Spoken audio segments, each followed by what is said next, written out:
Come here, Daisy. You want to go for a ride, don't you?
So here's my little Hootie B2 dongle.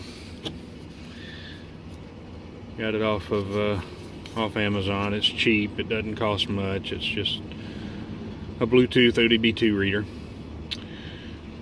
and so that's what I use to talk to the computer in the truck when I'm using the Torque app. Okay, so here's a quick demonstration of how I've got the Torque app set up. All right. So my phone's locked, screen's dark. I'm gonna start the truck.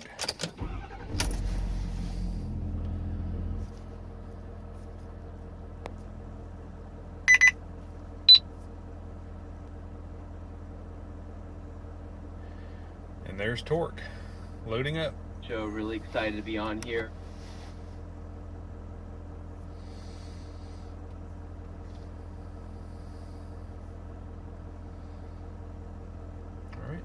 And there's all my gauges populated. So we're gonna take off driving here in just a second. All right, here we go.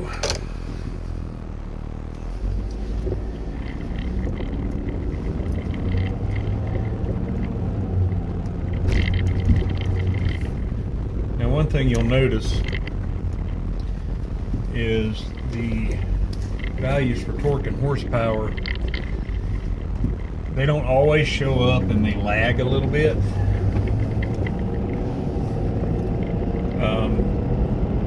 My understanding is the way torque works is it just sequences itself through all the PIDs, and as it gets to each one, it updates that display. So it may take it a second or two to get around to reading the torque and horsepower PIDs. The other thing is, those are the built-in PIDs for torque and horsepower. They're built into the Torque app and they can't be edited. And apparently, if the system is not showing anything over base torque and horsepower, nothing shows up. That's why we get no data and 0 horsepower. So I think what the torque value is actually showing is the same thing as this second gauge down from the top in the very middle, DM torque percentage. That's the driver's demand torque. So if you look at that, top middle gauge actual torque percentage, right now it's running at 12%. I'm at a red light, just idling. It's running at 12% actual torque on the engine. 0 demand torque because I'm not demanding anything from the engine. The other things you can see there, I've got my boost gauge to the left at the top. I've got an on-off gauge there for whether regeneration's on. I'm showing my soot percentage, my fuel flow. DSLR is my distance since last complete regeneration. So I just finished a regeneration 14.6 miles ago. Then I've got the horsepower number there. And then that middle row of gauges, the first two and the last two are EGTs. That middle gauge is the charge air temperature. So that's the temperature of the air going into the engine. EGT1 and EGT2. EGT1 is the exhaust gas temperature right after the turbocharger. EGT2 is the exhaust gas temperature before the selective catalyst reduction, before the where the DEF is injected into the exhaust stream. EGT3 is the temperature of the exhaust just prior to the exhaust filter. And EGT4 is the exhaust temperature right after the exhaust filter. And then down below that, the 4 big gauges. The big gauge on the top there, on the bottom half, is the coolant temperature. The top right one is transmission temperature. The bottom gauge on the left is oil temperature, and the bottom gauge on the right is the manifold air pressure.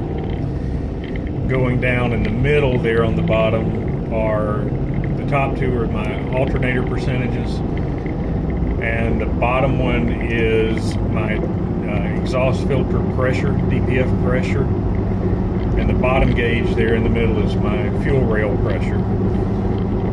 Now if you look at those alternator gauges, you'll see the top one, alternator 1, is running at 30%. By the time I get home, it'll probably be down close to 10%. I do have a battery that's just about dead here on the left, my left battery. It does need to be replaced in the next week or so. Once I replace that battery, I expect that gauge to go back to 100%, because I'm not 100% sure what those gauges are actually measuring. I don't know whether they're measuring the actual output of the alternator or if they're measuring the amount of charge going into the battery. If it's the battery, that should go back to 100% when I replace the battery. If it doesn't, then I need to have my alternator tested to make sure I don't have an alternator going bad. One other thing we can see here on torque, swipe over to the page to the left of that one. I've got my tire pressures. Get back here. Okay. Tire pressures. So left front, left rear, right rear. I do run the front tires a little bit harder than the rear tires because the engine's up front, most of the weight's up front, don't have a lot of weight in the rear. When I do tow the camper, I do put more air in those rear tires. I will run them about 65 pounds when I tow the camper. This is the percentage life left on my oil, 61%. That's not correct. Speed differential, that is supposed to be the difference between my registered speed coming out of the ECU and my GPS speed. Apparently my GPS is not reading right now, and that's probably why that's different. And then down in the bottom left, I have a very accurate, which I'm very happy to see, a very accurate DEF gauge. In these trucks, the only indication you have that you're low on DEF is you'll get a little warning that comes on the screen that says you've got 500 miles to go. And if you don't put DEF in the truck before 500 miles, you're limited to like 25 miles an hour. So I like having that gauge that's, it appears to be accurate down to, you know, 1/10 of a gallon. Because a few days ago when I started with torque, looking at that gauge, it was showing 3.2 gallons. Down here in the bottom, DSLRC average, that is supposed to be the average between complete regeneration cycles. It's not correct, and it's not correct because if you go into regeneration mode and you shut the truck off before it completes, it completely screws up this value, the distance since last complete regeneration. It'll jump from like 150 miles to like 395 miles. It goes completely haywire if you stop the truck before regeneration completes. So that DSLRC average, not correct. But these are the gauges I'm running with torque, and I really, really like having all this information available. My wife asked me, she said, why do you want to know all this? Well, I want to know what's going on with the vehicle. I want to know if I've got a problem, you know. Right now, I'm being made aware that I either have a bad battery or a bad alternator. So I'm kind of actually leaning, even though I know the battery's bad, I'm kind of leaning toward a bad alternator because I do have a sort of a whistle or a whine that I didn't have before. And I have heard alternators that have gone bad whine before. So I'm thinking maybe I do have an actual bad alternator. I'll change the battery and then we'll check that gauge again. If it's still low, then we get the alternator checked because I do know the battery needs changing. But I'm gonna plug in right now. You saw that the torque came on all by itself when I started the truck. I didn't have to do anything. And I'm doing that through a free app called MacroDroid. There's another app called Tasker for Android. I'm not 100% certain, but I think Tasker might require root. Either way, Tasker is a paid app. MacroDroid has a paid version. This version that I'm running to run this is free, and it does what I need it to do for the most part. But that's how I'm doing torque in my truck. So thanks for watching. Remember, if you like my videos, give them a thumbs up. Click that subscribe button down there. Leave me a comment. I read all the comments. I don't get enough now that it's overwhelming, and so I'll respond if you leave me a comment. So guys, I appreciate you watching. Thank you for subscribing. See you next time. So this is MacroDroid, and this is a free app, and this is the app that I'm using to automatically launch Torque Pro when it connects to my truck. And so what we're going to do is we're going to go in here to macros and take a look. Now I've got two macros here. I've got a car mode and a car undock. The car mode is the macro that automatically launches Torque when it connects to my truck. So let's take a look at that macro. Okay, so the trigger for this macro is a connect to a Bluetooth connection. Okay, so it's going to be a device connected, and it's going to be connecting to my sync system. So that's the trigger for this macro. Whenever my phone connects to my sync system, this macro fires off. Okay, and the actions are enable Bluetooth, which Bluetooth should already be enabled, or else the macro can't fire. The screen lock gets turned off. I don't want the screen to lock, and I want the screen to stay on. So I got screen on and keep device awake. Keep the screen on until disabled. Okay.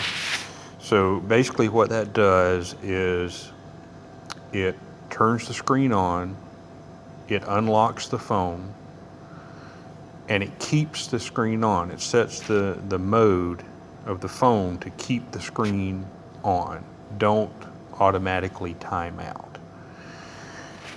Okay, this set mode, this next to last action here, just sets mode for MacroDroid. It's just a notification. It shows up in the notifications bar that the phone is now in car mode. And the very last action is to launch the Torque app. Okay, and I have Torque configured so that when it launches, it automatically goes to the dashboard. So we're going to go back here now. I also have this car undock. So I did a couple of things in the car mode. So I turned the screen lock off. I set the screen to always stay on, don't time out, and for the device to stay awake. So in car undock, my trigger is whenever my phone disconnects from my sync system. So I've finished driving, I pulled over, turned the engine off, opened the doors, the radio goes off, my phone disconnects from sync. It fires off this macro. So I'm setting the MacroDroid mode to just standard mode. I'm turning the screen lock back on. I'm disabling keep awake. And I've got two instances of kill the background process for torque.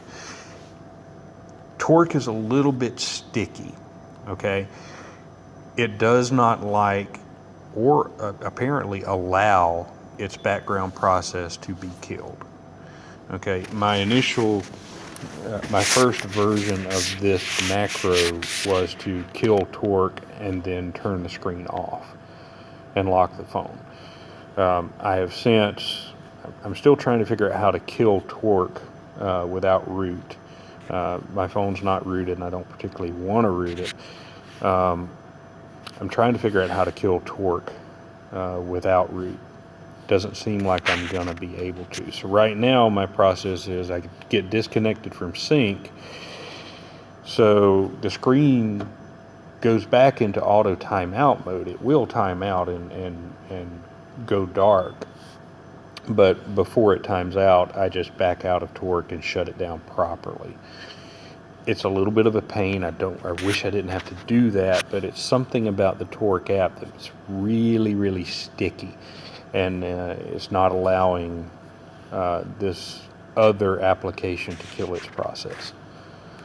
But that's how I've got MacroDroid set up to enable torque automatically when it connects to my Bluetooth in my truck.